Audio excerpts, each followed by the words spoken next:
शिव, हे सरस्वती, सर्वप्रथम वामन देव का उपनयन संस्कार होना चाहिए। हे देवगुरु, ये उपनयन क्या है? ये कौन सा नयन है और इसकी महत्ता क्या है?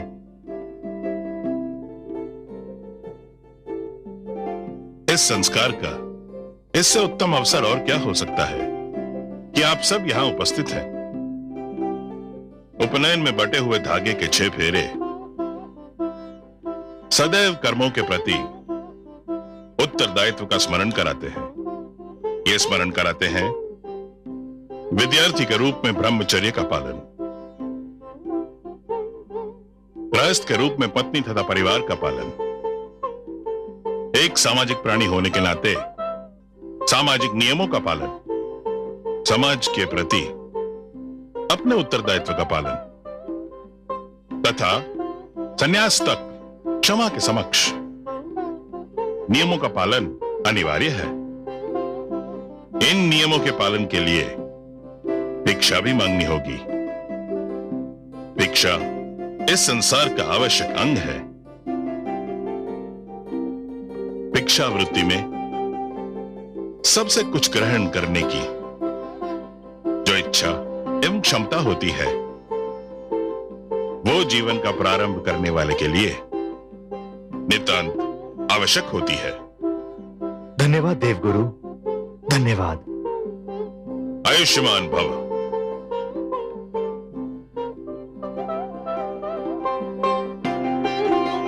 हे जगदीश्वर, बाहर पधारिए। उपस्थित वरिष्ठ देवगण से भिक्षा ग्रहण करें।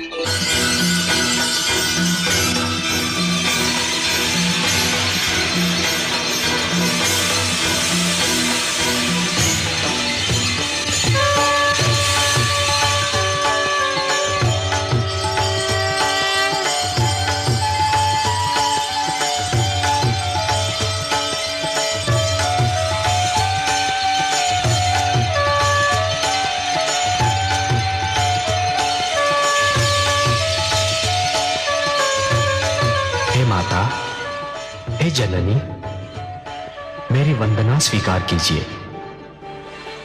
मैंने अपना वचन निभाया है माता। मैं आपके पुत्र के रूप में जन्म ले चुका हूं।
सर्वेश्वर, मैं यक्षराज कुबेर आपको प्रणाम करता हूं।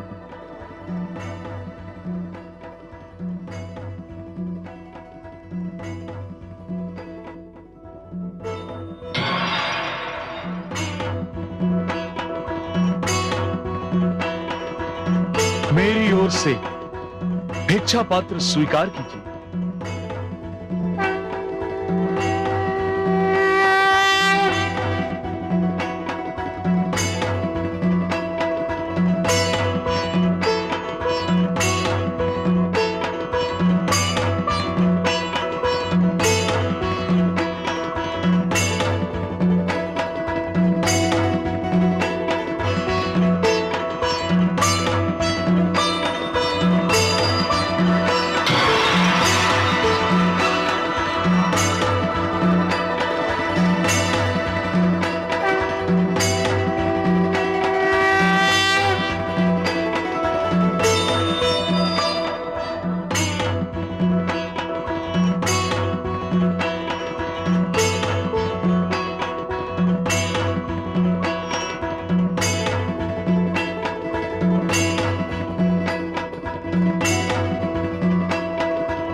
भूर्भुवस्वः तत्सवितुर्वरेण्यं भर्गो देवस्य धीमहि धियो यो न प्रचोदयात्।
हे वामन देव, हम आपसे अपने जघन्य अपराध की क्षमा चाहते हैं।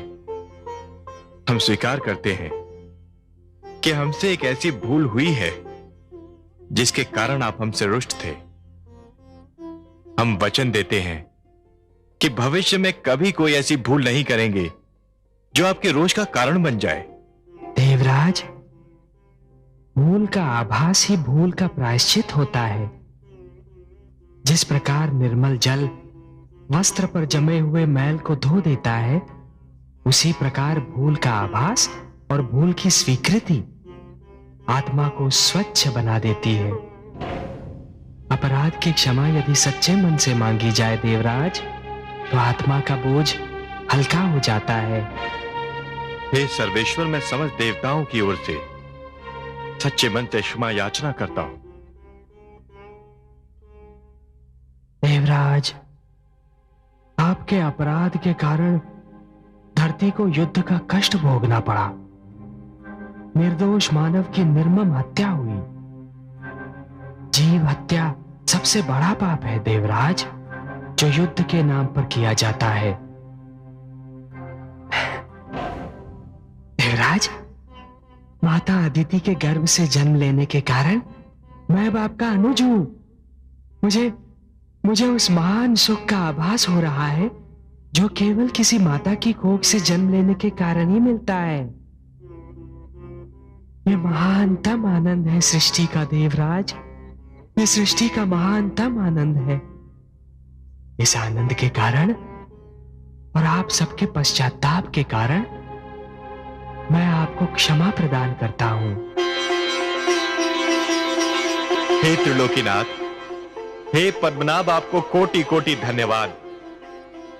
आपका धरती पर अवतरण संपूर्ण जगत के लिए कल्याणकारी सिद्ध होगा। अब जिस रूप में भी दिखाई दे, वही रूप सुंदर और महान है। आपका ये वामन रूप भी अत्यंत मनोहर है।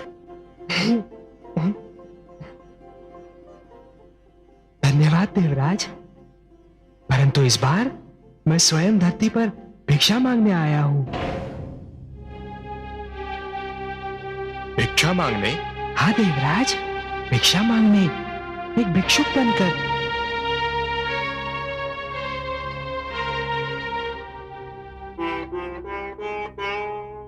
आपकी वाणी सुनकर हम समस्त देवता मूक रह गए।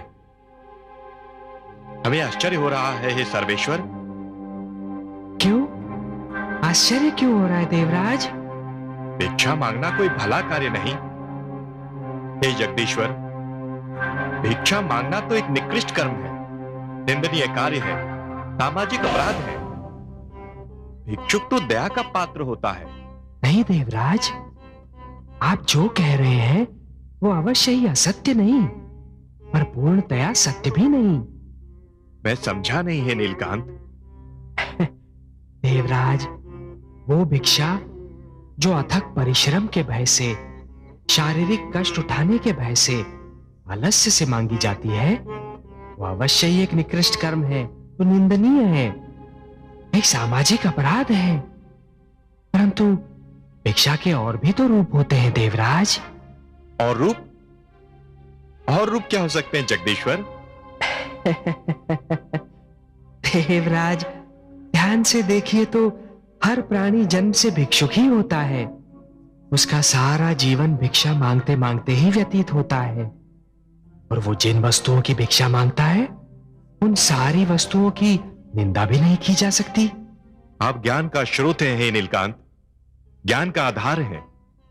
जो आप जानते हैं कोई और उसका एक अंश भी नहीं जान सकता। पर क्षमा करें, हम आपके विचार समझने में असमर्थ हैं। आप जो कह रहे हैं, हमें उसकी व्याख्या जानने की इच्छा हो रही है। कोई प्राणी मात्र जन्म लेने से ही भिक्षुक कैसे हो सकता है? देवराज, कोई कैसे जन्म से ही भिक्षुक हो सकता है? देवराज, प्राणी तो जन्म लेते ही सर्वप्रथम अपनी माता से दूध की भिक्षा मांगता है ना? फिर जैसे ही आयु बढ़ती है, अपने पिता से सुरक्षा की भिक्षा मांगता है। एक शिष्य के रूप में अपने गुरु से ज्ञान और विद्या की भिक्षा मांगता है। नई पीढ़ियां पुरानी पीढ़ियों से उनके अनुभव की भिक्षा मांगती हैं। पौधे जड़ की सुरक्षा के लिए जल से, तने की सुरक्षा के लिए वायु से, और फल फूलों की वृद्धि के लिए प्रकाश से भिक्षा मांगते हैं। क्या ये सत्य नहीं है देवराज? धन्य है वासुदेव, धन्य है आप। कितनी ज्ञानवर्धक और मनमोहक बातें हैं आपकी। आपने तो भिक्षा के अर्थ ही बदल दिए। देवराज, पुष्प के निकट जाए बिना इसका निर्णय नहीं किया जा सकता कि उसमें सुगंध है या दुर्गंध। तालाब के निकट जाए बिना इसका निर्णय नहीं हो सकता कि उसका जल पीने योग्य है या नहीं। और उसी प्रकार किसी भी वस्तु को ध्यान से देखे बिना इसका निर्णय नहीं हो सकता देवराज कि उस वस्तु में गुण है या अवगुण।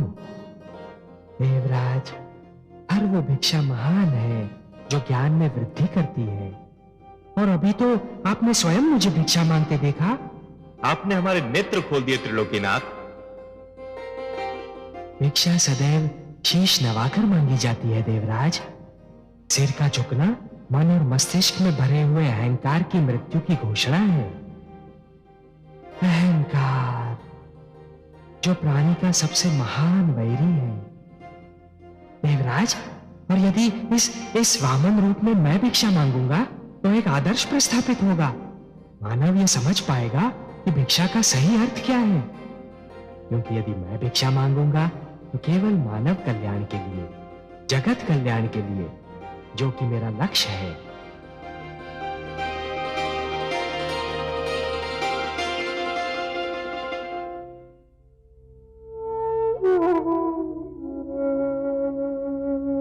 देवी,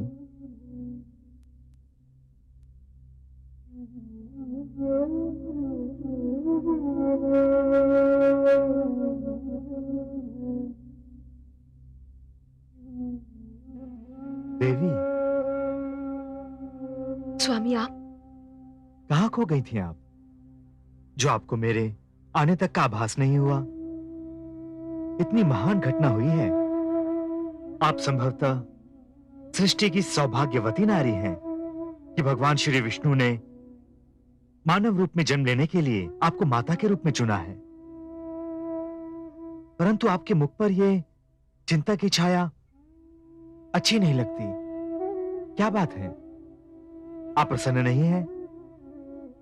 ऐसा मत कहिए स्वामी, मैं बहुत प्रसन्न हूं, इतनी प्रसन्न हूं कि मेरे पांव धरती पर नहीं पड़ रहे। जिसे भगवान श्री विष्णु की मां बनने का सम्मान मिला हो, वो प्रसन्न क्यों ना होगी? किंतु क्या देवी? उनका ये वामन अवतार मेरे लिए चिंता और भय का कारण बना हुआ है। इतना छोटा आकार लेकर वो इतनी शक्तिशाली बलि का सामना कैसे करेंगे? कहीं उन्हें कोई हानि न पहुंचे। मुझे तो हर पल यही चिंता दुखी कर रही है, यही भय खाए जा रहा है। देवी, वे ईश्वर हैं। वे जो करते हैं उसके पीछे क्या कारण है, ये तो वही जानते हैं। यदि वे चाहते तो वो एक विशालकाय रूप भी धारण कर सकते थे, परंतु उन्होंने अपनी स्वेच्छा से वामन रूप का चयन किया। इसके पीछे भी कोई कारण अवश्य होगा, कोई भेद अवश्य होगा। आप चिंता ना करें, सब कुछ भगवान विष्णु पर ही छोड़ दें।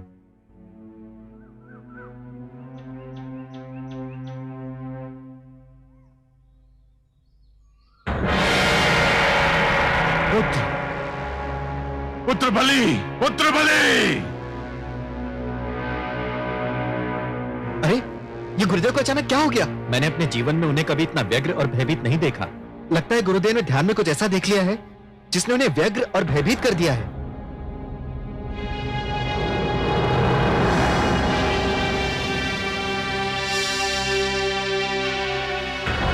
पुत्र बलि,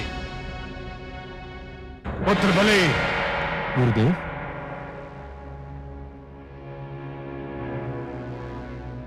प्रणाम गुरुदेव। क्या बात है, आप इतने चिंतित और व्याकुल क्यों उठे? मुझसे कोई प्रश्न मत पूछना वत्स।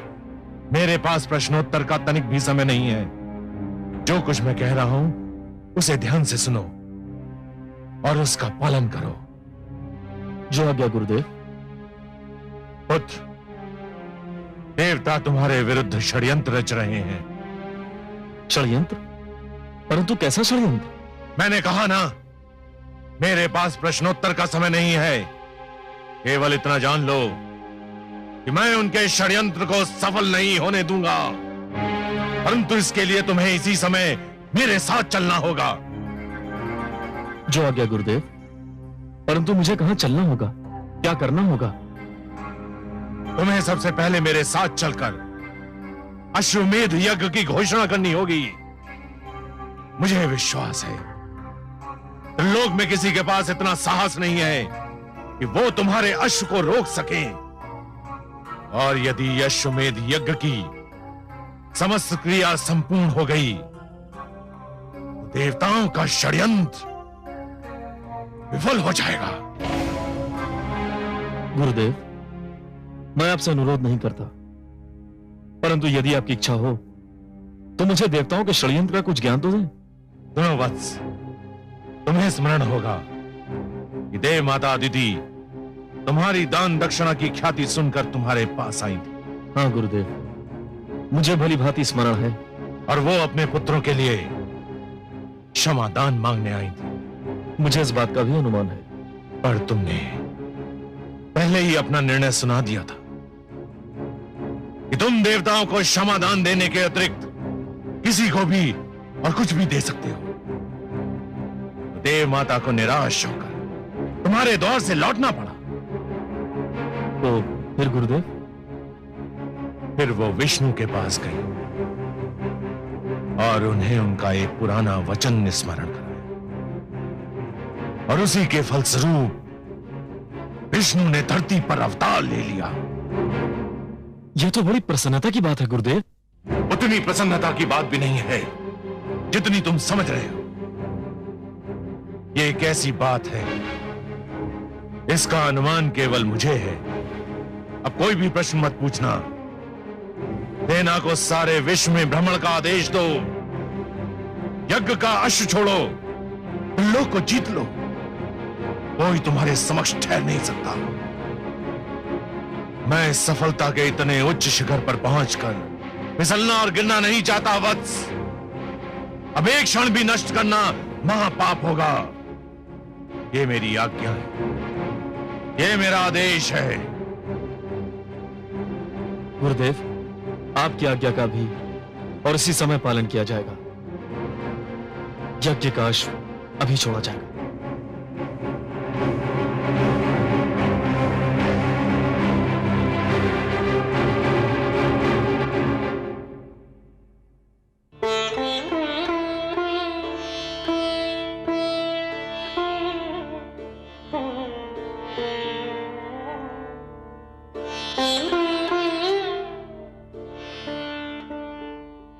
अब मुझे जाने की अनुमति दीजिए माताश्री। जाने की अनुमति? कहाँ जाने की पुत्र? मुझे अपने जन्म का कारण सिद्ध करना है। कैसे अनुमति दूं मेरे प्रिय पुत्र? अभी तो मैंने तुम्हें जी भर के निहारा भी नहीं है। तुम्हें अपने स्नेह सागर से एक बूंद भी नहीं दे सकी हूं। माता, मैं तो आपका पुत्र बन के जन्मा हूं। आपके स्नेह पर मेरा अधिकार सदैव रहेगा। परंतु सर्वप्रथम मुझे मानव कल्याण का लक्ष्य प्राप्त करना है। मुझे बलि के पास जाना है माता। बलि के पास? परंतु पुत्र, वो बहुत शक्तिशाली है, बहुत विशालकाय है, और तुम? और मैं देखने में दुर्बल और आकार में छोटा हूं, यही कहना चाहती है ना आप? हाँ पुत्र। माता, साहस का आकार शरीर के आकार पर निर्भर नहीं होता, और भीतरी स्वरूप बाहरी रूप पर निर्भर नहीं होता। और फिर इस बार तो मैं अहिंसा का संदेश लेकर आया हूं ना। आपका पुत्र बनकर जन्म लेने से पहले ही मैंने ये कह दिया था माता कि मेरा लक्ष्य बलि से युद्ध करना नहीं है, उसका वध करना नहीं है। मुझे तो केवल उसके अहंकार का नाश करना है। मुझे बलि को यह जताना है माता कि मैं सब कुछ सहन कर सकता हूं, परंतु मानव पर अत्याचार और मानव हत्या कदापि सहन नहीं कर सकता। मुझे उसे यह बताना है कि विश्व विजेता होकर भी कोई भी ईश्वर से बड़ा नहीं हो जाता। उसे यह समझाना है माता कि दानी होने का अर्थ यह नहीं है कि कोई महानतम हो गया, ईश्वर से भी बड़ा हो गया। क्योंकि ईश्वर जो दान दक्षिणा की सामग्री देता है, भंडार देता है, वही सबसे महान होता है। हे माता, उसे मुझे यह भी समझाना है कि ईश्वर धनवानों का चुनाव केवल इसलिए करता है कि वो धन निर्धनों तक पहुंच जाए। और ये सब कुछ बताने के लिए मेरा बलि के पास जाना अनिवार्य है माता। मुझे अनुमति दीजिए।